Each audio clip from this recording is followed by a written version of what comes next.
അസ്സാം വലൈക്കും. Hi friends, welcome to my channel ബോട്ടിഹാർട്ട് 76ലേക്ക് എല്ലാവർക്കും സ്വാഗതം. അപ്പോൾ ഇന്ന് വന്നിരിക്കുന്നത് ഇപ്പോൾ അവൈലബിൾ ആയിട്ടുള്ള ന്യൂ കളക്ഷൻസുമായിട്ടാണ്. ഇത് കുറേ കളക്ഷൻസ് അവൈലബിൾ ആയിട്ടുണ്ട്. എല്ലാ കളക്ഷൻസിൻ്റെയും ഡീറ്റെയിൽസ് ഞാൻ ഈ സ്ക്രീനിൽ തന്നെ കൊടുത്തിട്ടുണ്ട്. നിങ്ങൾക്ക് അത് കാണുമ്പോൾ തന്നെ ഡീറ്റെയിൽസ് ഫുൾ അറിയാൻ പറ്റും. ഇപ്പം വന്ന പുതിയ കളക്ഷൻസാണ് എല്ലാം തന്നെ. അപ്പോൾ പുതിയ പാർട്ടി വെയർ കളക്ഷൻസും കോഡ് സെറ്റ്സും ഇമ്പോർട്ടഡ് ഗൗൺസും എല്ലാം തിരക്കുന്നവർ പെട്ടെന്ന് ഈ വീഡിയോ ഫുള്ള് കണ്ട് നിങ്ങൾക്ക് ആവശ്യമുള്ള ഐറ്റംസ് എൻക്വയറി ചെയ്ത് ഓർഡർ ചെയ്യാൻ ശ്രമിക്കുക. പിന്നെ പറയാനുള്ള കാര്യം എന്താണെന്ന് വെച്ചാൽ, ഏതെങ്കിലും ഐറ്റംസ് നിങ്ങൾക്ക് വേണമെങ്കിൽ നിങ്ങളത് കണ്ടുടനെ തന്നെ എൻക്വയറി ചെയ്യാൻ ശ്രമിക്കുക. എൻക്വയറി ചെയ്തിട്ട് അവൈലബിൾ ആണെന്ന് അറിഞ്ഞു കഴിഞ്ഞാൽ ഉടനെ തന്നെ ഓർഡർ ചെയ്യാൻ ശ്രമിക്കുക. കാരണം താമസിക്കും തോറും പിന്നെ ഐറ്റം കാണില്ല. ഒരുപാട് പേര് ഒരേ സമയം എൻക്വയറി ചെയ്യുന്നുണ്ട്. അപ്പോൾ ആദ്യം എൻക്വയറി ചെയ്ത് പേയ്മെൻറ്റ് ചെയ്ത് കൺഫേം ചെയ്യുന്നവർക്കാണ് ഐറ്റം കൊടുക്കാൻ പറ്റുകയുള്ളൂ. ബാക്കിയുള്ളവർക്ക് ചിലപ്പോൾ ഔട്ടാണെന്ന് പറയേണ്ടി വരും, അല്ലെങ്കിൽ അത് റീസ്റ്റോക്ക് വരുന്നിടം വരെ കാത്തിരിക്കേണ്ടത് വരും. അതുകൊണ്ടാണ് പറയുന്നത്. ചിലർ ഒരു ഐറ്റം ഉണ്ടോ എന്ന് ചോദിച്ചിട്ട് ചിലപ്പോൾ 2 ദിവസം 3 ദിവസം കഴിഞ്ഞിട്ടായിരിക്കും വീണ്ടും ഐറ്റം ഉണ്ടോ എന്ന് ചോദിച്ചു വരുന്നത്, അല്ലെങ്കിൽ പേയ്മെൻറ്റ് ചെയ്യട്ടെ എന്ന് ചോദിച്ചു വരുന്നത്. അപ്പോഴത്തേക്കും നമുക്ക് ആ ഒരു ഐറ്റം കാണണമെന്നില്ല. ചില ഈ ബർബറി ഫാബ്രിക്കിലൊക്കെ വരുന്ന പാർട്ടി വെയർ സെറ്റ്സ് പെട്ടെന്ന് ഔട്ടായി പോകുന്നതാണ്. ചില ഫാബ്രിക്കിൽ വരുന്ന കളക്ഷൻസൊക്കെ കാത്തിരുന്ന് മേടിക്കുന്ന ഒരുപാട് കസ്റ്റമേഴ്സ്, എൻ്റെ കയ്യിൽ നിന്ന് മേടിച്ച കസ്റ്റമേഴ്സിന് അതറിയാം. നിങ്ങൾക്ക് ഏതൊക്കെ കളക്ഷൻസാണ് ഇപ്പോൾ അവൈലബിൾ ആയിട്ടെന്ന് അറിയാൻ ഈ ഒരു വീഡിയോ ഫുള്ളായിട്ട് കാണാൻ ശ്രമിക്കണം. ഇതിന് മുമ്പ് ഇട്ടിരിക്കുന്ന വീഡിയോയിലും പല കളക്ഷൻസും റീസ്റ്റോക്ക് ചെയ്യുന്നുണ്ട്. അപ്പം ഇതിന് മുമ്പത്തെ വീഡിയോസ് കണ്ടിട്ട് ഏതെങ്കിലും കളക്ഷൻ വേണമെന്നുണ്ടെങ്കിൽ അത് നിങ്ങൾക്ക് എൻക്വയറി ചെയ്യാം. കാരണം അത് തീർന്നു പോയെന്ന് വിചാരിച്ച് നിങ്ങൾ ഇരിക്കണ്ട. കാരണം ചില കളക്ഷൻസ്, ഒരുപാട് എൻക്വയറി വരുന്ന കളക്ഷൻസ് വീണ്ടും റീസ്റ്റോക്ക് ചെയ്യുന്നതാണ്.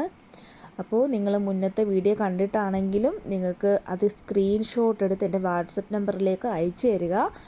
അതിന് കൂടെ തന്നെ ഏത് സൈസാണ് വേണ്ടതെന്ന് കൂടെ മെൻഷൻ ചെയ്യാൻ മറക്കരുത്. എന്നാലും നമുക്ക് പെട്ടെന്ന് തന്നെ ചെക്ക് ചെയ്തിട്ട് അത് പറയാൻ പറ്റുകയുള്ളൂ. പോസ്റ്റിലാണെങ്കിലും ഓരോ ഷോർട്സിലാണെങ്കിലും ഞാൻ എല്ലാത്തിനും ഫോൺ നമ്പർ കൊടുത്തിട്ടുണ്ട്. നിങ്ങൾക്ക് എന്തെങ്കിലും സംശയം ഉണ്ടെങ്കിൽ ഈ ഫോൺ നമ്പറിൽ മെസ്സേജ് അയച്ച് എൻക്വയറി ചെയ്ത് ഓർഡർ ചെയ്യുക. ഞാൻ വീണ്ടും പറയാൻ കാരണം, വീണ്ടും ഇങ്ങനെ ഞാൻ ആദ്യമൊക്കെ വീഡിയോയിൽ പറയുന്നുണ്ടായിരുന്നു, പിന്നെ ഞാൻ വീഡിയോയിൽ അത് പറയുന്നില്ല, വെറുതെ നിങ്ങളെ മുഷിപ്പിക്കണ്ടെന്ന് വിചാരിച്ചിട്ട്. പക്ഷേ അത് പറയേണ്ടത് എൻ്റെ കടമയാണ്. എന്തെങ്കിലും നിങ്ങൾക്കും അത് ക്ലിയർ ആക്കാൻ പറ്റുകയുള്ളൂ. അതുകൊണ്ടാണ്.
റേറ്റ് എന്താണ്, മെറ്റീരിയൽ എന്താണ്, അതേപോലെ ഏതൊക്കെ സൈസ് അവൈലബിൾ ആണ്, ഫോൺ നമ്പർ എന്താണ്, ഇതെന്താണ് ഐറ്റം, ഇതെല്ലാം ഞാൻ ഈ സ്ക്രീനിൽ കൊടുക്കുന്നുണ്ട്. അപ്പം എൻ്റെ സ്ഥിരം കസ്റ്റമേഴ്സിനാണെങ്കിലും അല്ലെങ്കിൽ സ്ഥിരമായിട്ട് എന്നെ ഫോളോ ചെയ്ത് എൻ്റെ വീഡിയോസ് കാണുന്നവർക്ക് അതറിയാം. ഈ സ്ക്രീനിൽ എല്ലാ ഡീറ്റെയിൽസും ഞാൻ കൊടുത്തിട്ടുണ്ട്. നിങ്ങൾക്ക് അതിനൊരു ബുദ്ധിമുട്ട് വരത്തില്ല. പിന്നെ ഈ വീഡിയോ ആയിട്ട് ചെയ്തതെന്ന് പറഞ്ഞെങ്കിൽ ഓരോ ഷോർട്സ് വീതം അവൈലബിളായിട്ട് ഉള്ള കളക്ഷൻസ് ഓരോന്ന് ഏതൊക്കെയുണ്ട്, ഏതൊക്കെ ഡിസൈൻ ഉണ്ടെന്ന് തപ്പി നോക്കുന്നതിനെക്കാട്ടി ഇതൊന്നുകൂടെ എളുപ്പമായിരിക്കും എന്ന് വിചാരിക്കുന്നു. കാരണം നോർമലായിട്ടിരിക്കുന്നവർക്ക് കുഴപ്പമില്ല. പെട്ടെന്നൊരു കല്യാണം വേണം, അല്ലെങ്കിൽ മാരേജ് കോഡ് സെറ്റ് വേണം, അങ്ങനെയൊക്കെ ഉള്ളവർക്ക് ഈ ഒരു വീഡിയോ കണ്ടു കഴിഞ്ഞാൽ ഏതൊക്കെ കളക്ഷൻസ് മൊത്തത്തിലുണ്ടെന്ന് അറിയാൻ പറ്റും. നിങ്ങൾക്ക് ചൂസ് ചെയ്യാനും എളുപ്പമായിരിക്കും. അതുപോലെ തന്നെ ഞാൻ പോസ്റ്റ് ഇടുന്ന എല്ലാ കളക്ഷൻസും ഞാൻ ഷോർട്സ് ഇടുന്നുണ്ട്. ഷോർട്സിലാണെങ്കിൽ ഫുൾ ഡീറ്റെയിൽസ് കൊടുക്കുന്നുണ്ട്. അപ്പോൾ നിങ്ങൾക്ക് എന്തെങ്കിലും സംശയം ഉണ്ടെങ്കിൽ നിങ്ങൾക്ക് എൻ്റെ ഷോർട്സോ എൻ്റെ വീഡിയോയോ ഒക്കെ എടുത്ത് ചെക്ക് ചെയ്യാൻ പറ്റും. അതിൻ്റെ അകത്ത് എല്ലാം ഞാൻ ഇപ്പം ഈ ഒരു സ്ക്രീനിൽ കാണുന്ന പോലെ തന്നെ എല്ലാ ഡീറ്റെയിൽസും കൊടുക്കുന്നുണ്ട്. അതുപോലെ തന്നെ DTDC പോസ്റ്റർ ആണെങ്കിൽ നോർമൽ ഷിപ്പിംഗ് 50 രൂപയാണ്. പിന്നെ വെയ്റ്റിനനുസരിച്ചാണ് ഷിപ്പിംഗ് വരുന്നത്. കേരളത്തിനുള്ളിലുള്ള റേറ്റാണ് 50 രൂപ. കേരളത്തിന് വെളിയിലാണെങ്കിൽ നോർമൽ ഷിപ്പിംഗ് 80 രൂപയാണ്. നമുക്കൊരു വാട്സപ്പ് ഗ്രൂപ്പുണ്ട്. താല്പര്യമുള്ളവർക്ക് ആ ഗ്രൂപ്പിൽ ജോയിൻ ആകാവുന്നതാണ്. എല്ലാ കളക്ഷൻസും ഫസ്റ്റ് അപ്ലോഡ് ചെയ്യുന്നത് വാട്സപ്പ് ഗ്രൂപ്പിലാണ്. ആ ഒരു ഗ്രൂപ്പിൻ്റെ ലിങ്ക് ഈ വീഡിയോ ഡിസ്ക്രിപ്ഷനിൽ കൊടുത്തേക്കാമേ. അതുപോലെ എൻ്റെ ചാനൽ ആദ്യമായിട്ട് കാണുന്നവരാണെങ്കിൽ സബ്സ്ക്രൈബ് ചെയ്യാൻ മറക്കരുത്. സബ്സ്ക്രൈബ് ചെയ്യാനും ലൈക്ക് ചെയ്യാനും ഷെയർ ചെയ്യാനും നിങ്ങളുടെ വിലയേറിയ അഭിപ്രായങ്ങൾ കമൻറ്റ് ചെയ്യാനും മറക്കരുത്.